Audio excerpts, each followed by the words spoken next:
Promosi pariwisata yang berkelanjutan yang dilakukan berbagai pihak berpotensi meningkatkan devisa pada negara.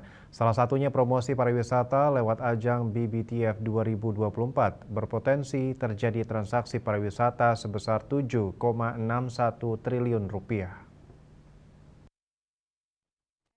F 2024 Putu Winastra usai penutupan BBTF ke-10 bersama Menteri Parekraf Sandiaga Uno mengatakan potensi transaksi BBTF 2024 diperkirakan sebesar 7,61 triliun rupiah atau 469.950.075 US dollar, meningkat 12% dibandingkan yang dihasilkan pada tahun 2023 sebesar 6,77 triliun rupiah. Dikatakan BBTF dapat menjadi bagian dalam pertumbuhan pariwisata di Indonesia.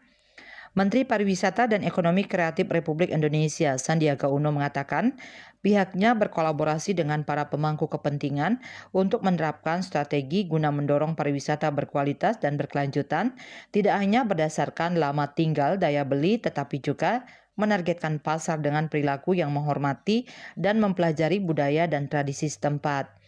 Di samping itu, pihaknya juga perlu mendorong pariwisata regeneratif untuk memastikan wisatawan berpartisipasi dalam melestarikan alam dan warisan budaya. Direktur Penjualan dan Distribusi Pasar Bali, Grup Marriott, Eng Choi Choi mengatakan, sejalan dengan pariwisata berkelanjutan, properti Marriott Group menerapkan Bali to Bali mengacu pada komitmennya untuk berkolaborasi dengan pemasok dengan produk produksi lokal. Menurutnya, untuk menampilkan keberlanjutan memerlukan konsistensi dan disiplin. Cita Maya, Bali Post.